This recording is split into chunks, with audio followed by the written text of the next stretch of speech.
안녕하세요. 대한민국 부동산 세금, 특히 다주택자 정책에 정말 중요한 변화가 생겼습니다. 그동안 적용되던 세금 유예 조치가 곧 끝나기 때문인데요. 오늘 이 시간을 통해서 앞으로 시장이 어떻게 바뀔지, 그리고 가장 중요하게 여러분이 뭘 준비해야 하는지 핵심만 쏙쏙 짚어드리겠습니다. 네, 바로 이 질문이죠. 오늘 우리가 파헤쳐볼 내용입니다. 그동안 유지됐던 아주 중요한 세금 혜택이 사라지면서 지금 집을 팔려는 분도 또 사려는 분도 앞으로 상황이 어떻게 될지 정말 예의주시하고 있거든요. 자, 오늘 우리가 살펴볼 순서는 이렇습니다.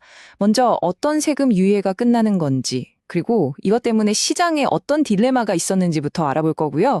이어서 정부가 내놓은 새로운 보완책과 그 세부 규정들, 그리고 집을 사는 분들이 꼭 알아야 할 결정적인 조건까지 짚어본 다음에 이 모든 게 여러분께 어떤 의미인지 깔끔하게 정리해 드리겠습니다.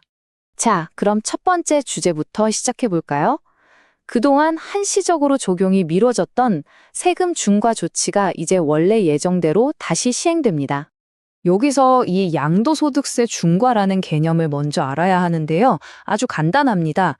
정부가 딱 지정한 조정 대상 지역 안에서 집을 여러 채 가진 사람이 집을 팔 때 기본 세금에 추가로 더 무겁게 매기는 말 그대로 세금 폭탄이라고 생각하시면 돼요. 이게 얼마나 부담이 크냐면요. 이 표를 한번 보세요. 2주택자는 기본 세율에다가 20%포인트를 더 내야 하고요. 3주택 이상이다? 그럼 무려 30%포인트를 추가로 내야 합니다. 이거 정말 어마어마한 금액이죠? 그럼 이 무서운 세금이 대체 어디에 적용될까요? 보시는 것처럼 서울은 25개 구 전체가 해당하고요. 경기도 역시 과천, 분당, 광명 같은 주요 지역들이 포함됩니다.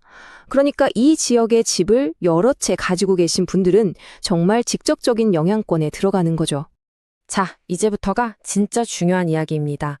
원래 정해져 있던 이 마감일 때문에 시장 전체가 아주 큰 혼란에 빠질 뻔했어요. 이 슬라이드가 그 딜레마를 딱 보여주는데요. 원래 규칙은 뭐였냐면 그냥 계약서만 쓰면 되는 게 아니라 2026년 5월 9일까지 잔금까지 다 치르고 소유권 이전을 완전히 끝내야만 세금 혜택을 주는 거였어요. 근데 이게 왜 문제였냐면요. 이대로 두면 마감 직전에 세금 피하자는 매물이 한꺼번에 쏟아져 나오면서 말 그대로 대혼란이 올 수 있었다는 거죠. 바로 이 문제를 해결하려고 정부가 나선 겁니다. 시장이 갑자기 얼어붙는 걸 막기 위한 일종의 안전망을 만든 셈이죠. 정부가 내놓은 해법은 크게 세 가지인데요. 첫째, 이게 제일 중요해요. 마감일 기준을 잔금 치르는 날이 아니라 계약서 쓰는 날로 바꿨습니다. 그리고 지역별로 잔금 처리 기간을 좀 더 넉넉하게 줬고요. 세입자가 살고 있는 집을 위한 특별한 예외 조항도 만들었어요. 자, 그럼 이제 하나씩 자세히 뜯어볼까요? 자, 이제부터는 여러분한테 직접적으로 어떻게 적용되는지 정말 구체적인 내용으로 들어가 볼게요. 내 집이 어디에 있는지, 또 세입자가 있는지 없는지에 따라서 조건이 확 달라지니까요. 집중해서 봐주셔야 합니다. 이 표 하나로 딱 정리가 됩니다. 제일 중요한 건 2026년 5월 9일까지 계약서에 도장만 찍으면 된다는 거예요. 그 이후에 잔금 치르는 건 보시는 것처럼 강남 서초 같은 기존 조정 대상 지역은 4개월, 그리고 그 외에 서울이나 경기 지역은 6개월까지 시간을 더 벌게 된 겁니다. 세입자가 있는 집, 이게 제일 복잡하고 또 많이들 궁금해하시는 부분이죠. 절차는 이렇습니다. 우선 5월 9일까지 계약을 하면요. 집을 산 사람의 실거주 의무가 현재 세입자의 계약이 끝날 때까지 미뤄집니다. 근데 중요한 건 여기 보시는 것처럼 최종 입주 기한이 정해져 있어서 그 안에는 반드시 들어가 살아야 해요. 이 조건만 지켜주면 집을 판 다주택자는 무거운 양도세를 피할 수 있게 되는 구조입니다. 그리고 여기서 끝이 아닙니다. 집을 사는 분들을 위한 아주 중요한 금융 규정 변화도 있어요. 원래 주택담보대출을 받으면 6개월 안에 전입신고를 해야 했잖아요. 근데 이제는 대출받은 날로부터 6개월 또는 세입자 계약이 끝난 날로부터 1개월, 이 둘 중에 더 늦은 날짜까지 전입 의무가 미뤄집니다. 그러니까 자금이 필요한 매수자 입장에서는 숨통이 트이는 거죠. 자, 지금까지 들어보면 다주택자나 집을 사려는 분들한테나 다 좋은 소식 같잖아요. 그런데 여기에 아주 결정적인 조건이 하나 숨어 있습니다. 제가 한번 여쭤볼게요.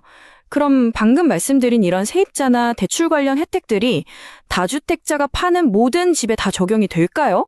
정답은 아니오입니다. 자, 이 슬라이드, 이게 오늘 내용의 핵심 중의 핵심입니다. 이 모든 예외 조항들은요, 집을 파는 사람은 다주택자이고 그 집을 사는 사람이 바로 무주택자일 때만 적용됩니다. 이게 가장 중요한 포인트예요. 그럼 정부가 말하는 무주택자는 정확히 어떤 사람일까요? 간단합니다. 허가 신청일이나 대출 신청일을 기준으로 신청하는 본인뿐만 아니라 같이 사는 세대원 모두가 집을 단 한 채도 가지고 있지 않아야 합니다. 자, 이제 거의 다 왔습니다. 지금까지 말씀드린 좀 복잡한 내용들, 여러분이 딱 이것만은 기억하셔야 하는 핵심 내용만 다시 한번 정리해 드릴게요. 핵심만 다시 정리합니다.